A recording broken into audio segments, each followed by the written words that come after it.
You ever notice how the quietest days have a way of exploding into something unforgettable? Yeah, that's how it all started, just another golden evening at the Desmond mansion, the kind of day where nothing seems out of place, until the black car pulled in slow and the air just shifted. Everybody felt it. The Desmond daughters were coming home from abroad after what felt like forever, even if it had only been 2 years. Kayama was the first to step out. She's tall, carries herself with this gentle strength like she knows who she is and doesn't need to prove it. I saw her pause and close her eyes, breathing in the dry earth, the far-off scent of wood smoke, and the sweet hibiscus by the gate. It was like she was soaking up every bit of home she'd missed, letting herself soften before she had to be the daughter again. Then Jessica appeared, and you could almost feel the temperature drop. She marched out like she owned the whole world, sunglasses still on, lips curled in a smirk. "Nothing's changed," she laughed, cold and sharp, flicking her braids over her shoulder. "You know the type. If a room doesn't bow to her, she'll make sure it does." The staff circled around, some excited, some anxious. That's when Peter, our gatekeeper, came back into the story. You wouldn't look twice at him if you didn't know better. Deep brown skin, crisp uniform, eyes that see everything but give nothing away. He moved to help, but Jessica snapped at him, real nasty. "You come get our bags." "Are you blind, or just slow?" Peter stayed calm, polite but firm. "Sorry, ma'am, carrying bags isn't part of my job. Someone inside will help." She lost it. Threatened to slap him, like she could bend anyone to her will with one look. Kayama stepped in, gentle but strong, diffusing the storm before it turned ugly. That was the first signal if you were paying attention. Inside, the contrast only got sharper. Staff genuinely smiled when Kayama passed by, not because she was rich, but because she saw them, knew their names, asked about their lives. Jessica, meanwhile, acted like a queen back from battle, shouting orders, tossing her things, demanding chilled juice and gold plates. It was a circus, but the real story was only beginning. See, Peter wasn't just some random gatekeeper.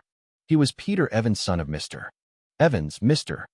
Desmond's oldest friend and business partner.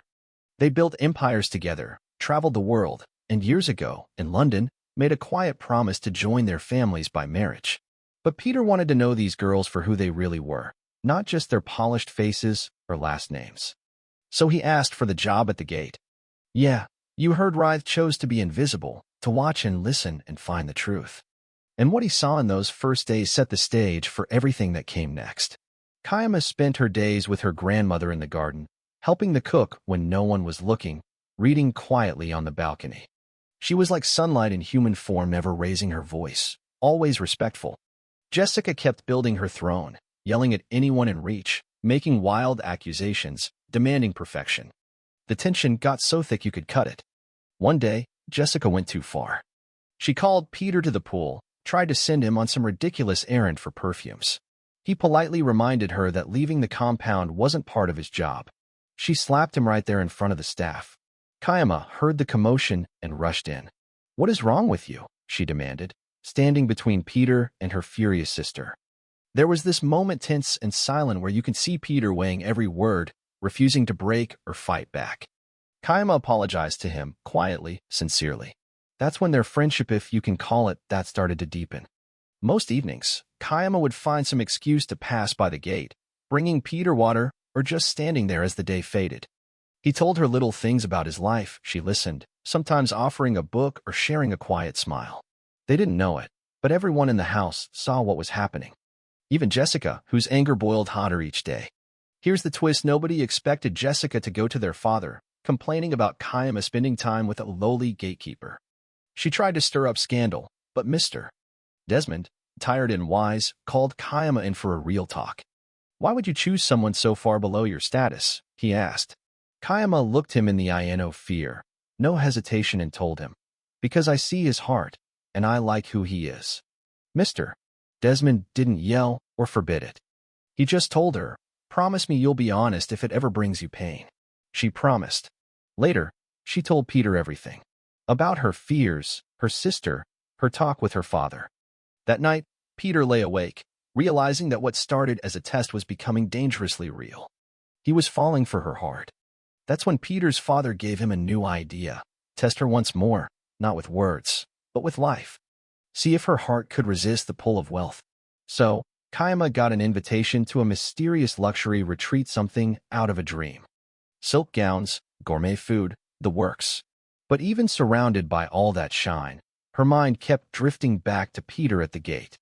When a rich young man at the retreat tried to impress her with his family's fortune, she just smiled and said, "Thank you, but what I need isn't money, it's peace, it's love." The guy nodded, satisfied. Another test, passed. Back home, Kayama told Peter about the retreat, and they laughed about it under the evening sky. But Jessica, not satisfied with losing, dug deeper. She hired someone to investigate Peter, and soon, the truth came crawling into her hands. Photos, document proof that Peter was no ordinary worker. She planned to expose him at the grand anniversary party, right in front of everyone. The day of the celebration was a blur of gold ribbons, white roses, and guests in sparkling gowns. Jessica stood by the podium, all fire and fury, holding an envelope like it was a weapon. As Mr. Desmond stepped up to speak, Jessica cut in, waving the pictures for all to see. The room froze, every head turned. But before chaos could erupt, Mr. Evans stood up, his voice calm. "Yes, my son has been living here in disguise because we wanted to see which daughter carried a good heart, not just a famous name." The silence after that was deafening. Jessica's face fell, her trap had turned on her. Peter spoke then, voice gentle but strong. "I didn't come to shame anyone. I came to find truth. I fell in love with someone who saw me when the world only saw a uniform. Kayama, I wanted you to know the real me. And now you do." Kayama stepped forward, tears in her eyes. "It was never about who you were. It was about how you made me feel safe, seen, respected." Their fathers sealed the moment with a handshake, and Kayama's hand was placed in Peter's. The wedding, when it came, was quiet but perfect. No fancy show, just the people who'd watched their story unfold, the workers, the cooks, even Jessica, who sat at the back, still learning what it meant to let go of pride. As Peter and Kayama stood together, the world saw them not as a gatekeeper and a rich girl, but as two souls who found each other in a world obsessed with status. And you know what? That ending, yeah, it felt like justice. But maybe not everyone agreed. Some folks say Jessica got what she deserved. Others think the whole thing was one big setup. Me? I say life's messy, and the heart wins when no one's watching. So now it's your turn. Was Kayama right to follow her heart, even when the world told her no? Was Peter's test fair, or just another game rich folks play? Drop your thoughts below, hit like, and don't forget to subscribe. Because stories like these, well, they only get better when you add your own ending.